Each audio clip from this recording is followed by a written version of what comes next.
Fala aí, pessoal, tudo bem? Então, hoje na nossa aula nós vamos falar sobre eletromagnetismo. Eletromagnetismo é um assunto que está muito próximo do nosso dia a dia por conta da utilização de ímãs, bússolas, motores elétricos, né? Tudo isso está relacionado ao conceito de magnetismo e a gente vai ver isso aí ao longo das nossas próximas aulas. Então, para começar, a gente tem que entender que imã, né, é uma palavra de origem francesa que significa amante, né, que é aquela coisa de ter uma atração, né?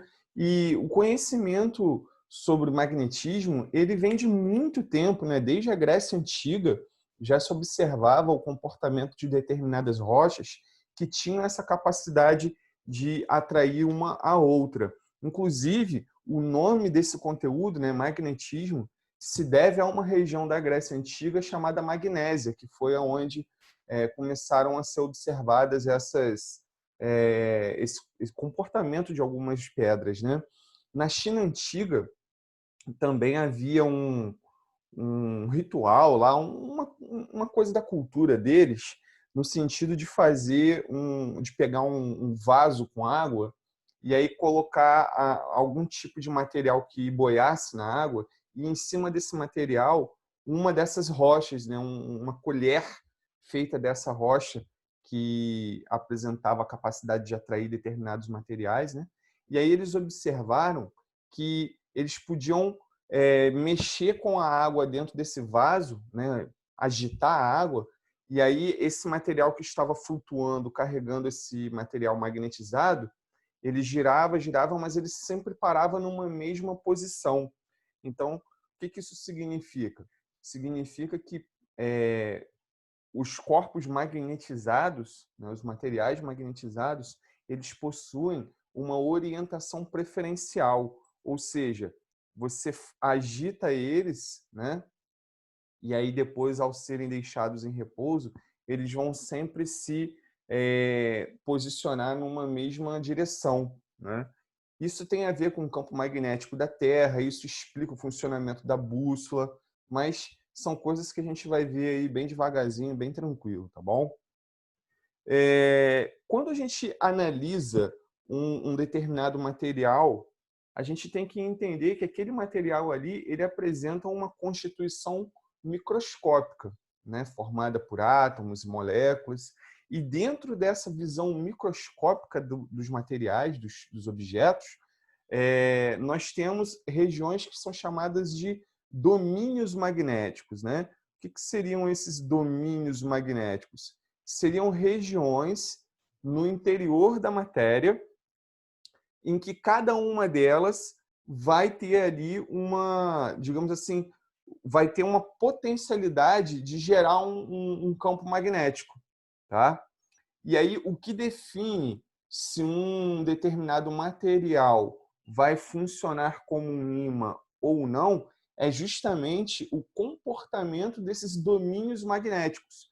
Porque, como vocês podem ver aqui nessa imagem, a gente tem esse material aqui sem uma forma definida, mas ele é composto por vários domínios magnéticos. E dentro desses domínios, você tem ali os vetores, né, que são aquelas setinhas. Então, quando você tem uma predominância desses vetores numa mesma direção e sentido, e aí o material funcionaria como um ímã, né? Digamos aqui, por exemplo, vou tentar fazer um desenho aqui para ilustrar. Digamos que eu tivesse um material aqui, tá? Também sem uma forma definida, tá? E aí aqui dentro dele eu vou fazer os domínios magnéticos, tá? Fazendo aqui assim mais ou menos. Aí deixa eu fazer os vetores com uma outra cor, para poder vocês se perceberem. Digamos que eu tenha aqui um vetor para direita, aqui um vetor meio que na diagonal, mas aqui outro vetor para direita, aqui um vetor para direita, mais um aqui para direita e um aqui para baixo. O que acontece? A gente observa que há uma predominância dos vetores dentro dos domínios magnéticos desse material apontando para a direita. Então, esse material aqui, ele funcionaria como um ímã, porque você tem uma predominância dos domínios magnéticos numa mesma direção e sentido. Tá? Esse primeiro material aqui, que foi desenhado, né, ele, mais ou menos, os vetores estão se anulando. Né? Mais ou menos, eles se anulam. Então, ele não teria tanto um comportamento como um ímã, né? Não teria isso aí muito potencializado, esse tipo de comportamento. Mas, Roberto, por que isso acontece? Por que os materiais de natureza própria possuem essa capacidade de gerar um campo magnético? Vamos lá. Como é que surge um campo magnético? Um campo magnético surge toda vez que você tem cargas elétricas em movimentação, né, se movimentando de forma orientada. E aí, se você pegar na menor estrutura da matéria, que é o átomo, né, o átomo em si, um único átomo em si, ele já é capaz de gerar um campo magnético. Por quê? Nele, você tem cargas elétricas em movimento. Nesse exemplo que está aqui na figura 4.1, a gente pode observar que nós temos um átomo com o seu núcleo positivo, né? E ao redor desse núcleo positivo nós temos um elétron que fica girando em torno desse núcleo. Então eu tenho cargas elétricas com um movimento orientado. Então eu tenho a formação de um campo magnético ali. O próprio elétron, um único elétron, como está aqui na figura 4.2, gira em torno do seu próprio eixo. Então, eu novamente tenho uma carga elétrica com um movimento orientado. Então, mesmo um único elétron já é capaz de formar um campo magnético. Tá? Então, isso tudo aí vai se somando desde o átomo até chegar na matéria como um todo, e aí tem o funcionamento dos domínios magnéticos, e aí você vai ter um material se comportando como um ímã ou não. Tá?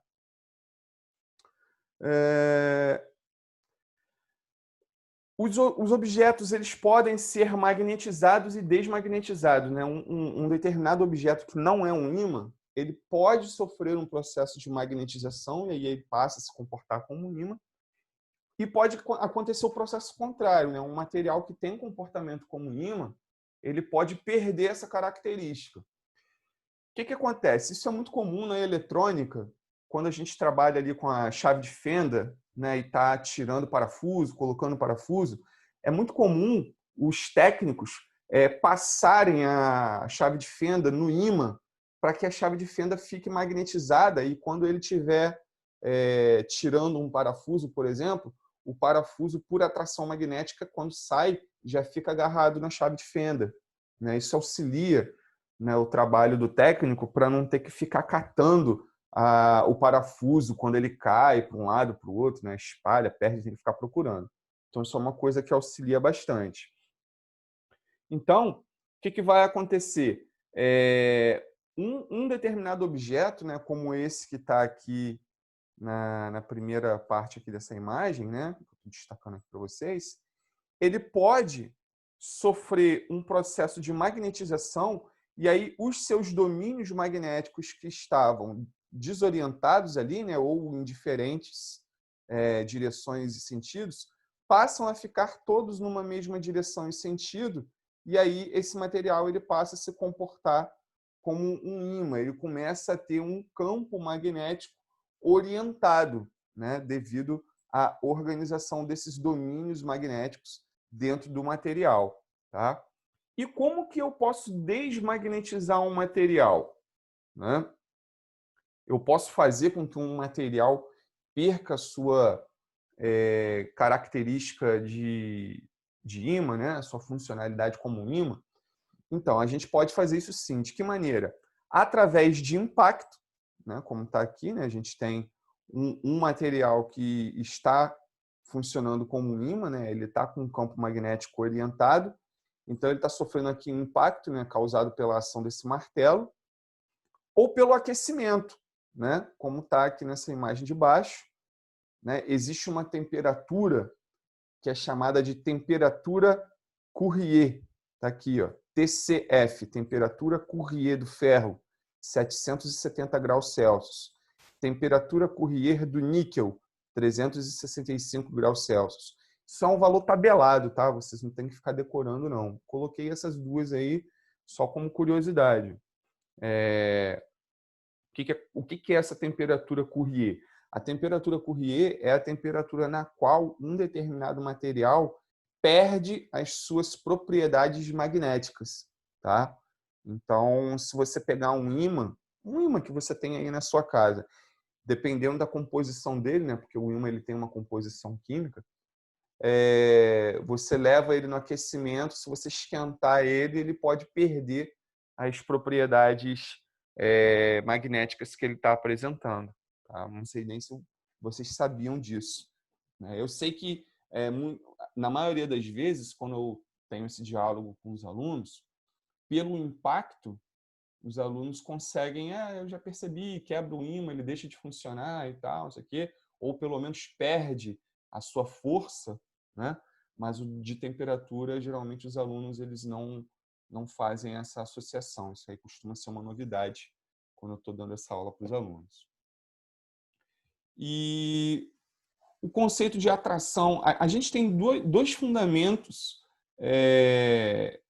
básicos dentro do magnetismo, né? Que é o conceito de atração e repulsão entre os polos, que tem uma associação direta com aquele princípio da eletrostática, né? De que cargas opostas se atraem e que cargas iguais se repelem. Então, no ímã, inicialmente, né, quando começaram a fazer os estudos sobre o magnetismo, quem começou a fazer isso, lá, Tales de Mileto, lá antes de Cristo, né, eles achavam que o magnetismo e a eletricidade eram coisas diferentes, eram coisas que caminhavam separadamente. Hoje nós sabemos que a eletricidade e o magnetismo eles caminham lado a lado, é uma coisa intrínseca, né? Então, quando começou-se a perceber isso, já o magnetismo começou a receber fortes influências da elétrica. E aí uma dessas influências foi esse conceito aí de atração e repulsão entre os polos, né? Que, como eu disse, está diretamente relacionado àquele princípio de atração e repulsão das cargas elétricas, né? Opostos se atraem e iguais se repelem. Então, a gente pode ver aqui nesse primeiro exemplo que eu tenho aqui dois ímãs, aonde o polo sul de um ímã está voltado para o polo norte do outro ímã. Então, eu posso dizer a vocês que aqui vai haver uma atração, né, entre esses dois ímãs. Toda criança já brincou com ímã e já viu que tem determinadas maneiras em que você tenta aproximar o ímã, em que ele não fica, ele não tem atração de jeito nenhum, né? Por que isso acontece? É porque você está aproximando polos iguais, né? Quando você tenta aproximar polos iguais do ímã, ele não tem atração, né? Ele vai ter a repulsão. Já quando você faz a aproximação de polos contrários, aí você tem a atração dos ímãs. Isso entra também num outro conceito fundamental do magnetismo, que é o da inseparabilidade dos polos magnéticos. Lá na eletricidade, nós vimos que eu posso ter uma carga positiva separado de uma carga positiva, né? A gente pode ter um próton isolado, a gente pode ter um elétron isolado, mas no magnetismo, a gente vai ver que não tem como a gente fazer uma separação dos polos. Eu não posso ter um ímã formado só por polo norte ou um ímã só formado por polo sul. Quando você tem um ímã, como está aqui nessa imagem, e ele sofre uma quebra transversal, né? Uma quebra transversal, você separou isso aqui em dois ímãs, né? Esse ímã A e o ímã B. O que acontece? Você vai ter o surgimento de polos para poder garantir a manutenção do equilíbrio do magnetismo desse material. Então, esse ímã aqui, que aparentemente quebrou aqui o ímã original no meio e veio o norte para cá, aqui onde quebrou vai surgir um polo sul, tá? Vai surgir um polo sul.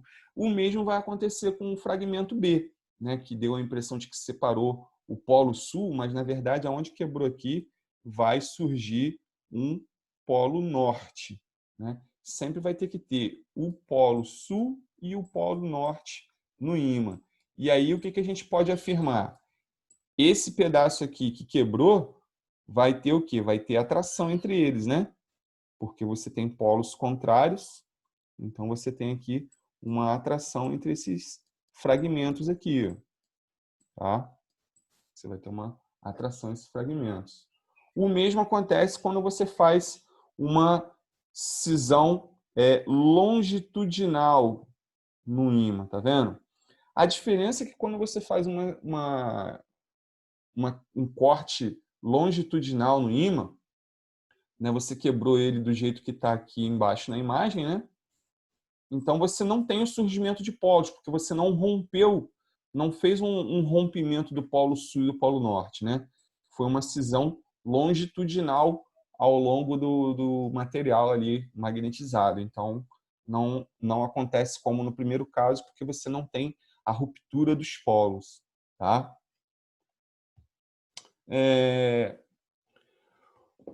A gente viu lá na eletrostática o campo columbiano, né? Não sei se vocês se lembram, eu vou fazer um desenho aqui, que quando a gente tem a carga positiva, ela gera linhas de campo para fora, né? E que quando a gente tem uma carga negativa, essa carga negativa gera linhas de campo para dentro, né? Então aqui a positiva são linhas de campo para fora. Não reparem o desenho, eu estou fazendo o melhor possível aqui com o mouse, tá? E eu fiz um desenho também onde eu coloquei de um lado uma carga positiva, uma esfera eletrizada positivamente, né? E do outro uma esfera eletrizada negativamente.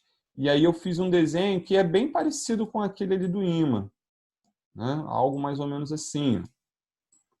Vocês devem lembrar que eu fiz isso, né? No caso, as linhas de campo saem da carga positiva e chegam na carga negativa, né?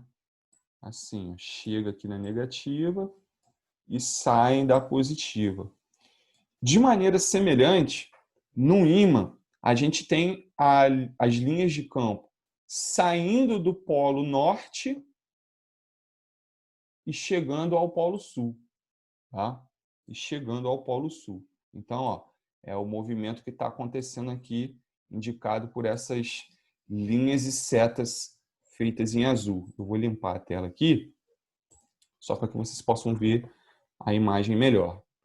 E aí, o que acontece? A gente começa a pensar no funcionamento das bússolas. Como que funcionam as bússolas? A bússola ela está sempre apontando para o norte? O que acontece? A bússola, pessoal, ela vai se comportar de acordo com as linhas do campo magnético.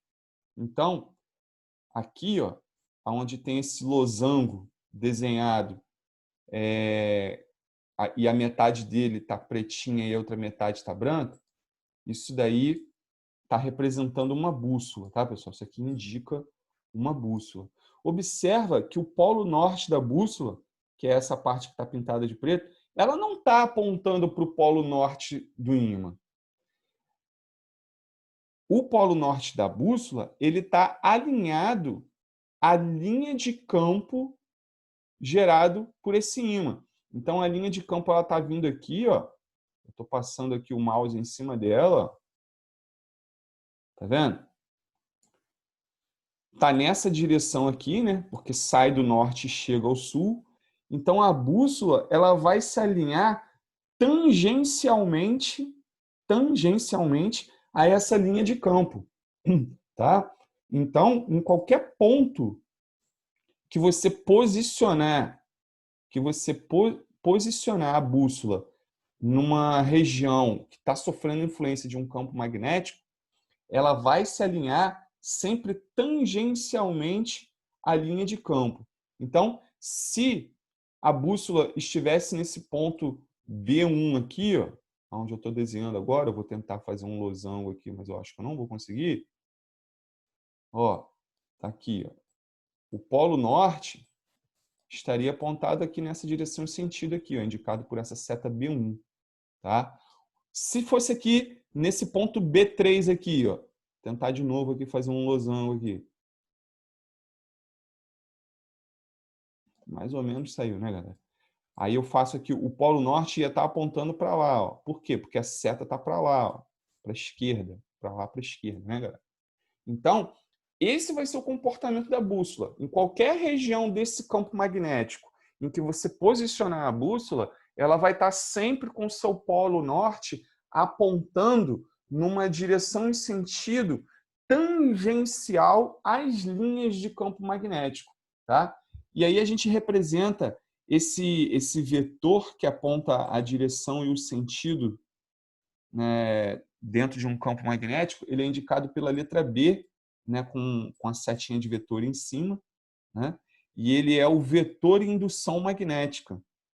Tá? É um rapazinho que a gente vai falar bastante aí de vez em, dentro desse conteúdo de magnetismo. Tá? É o vetor indução magnética, para onde está apontando as linhas de campo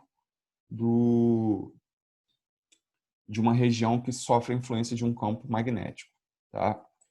Deixa eu limpar a tela aqui para a gente entrar na última parte.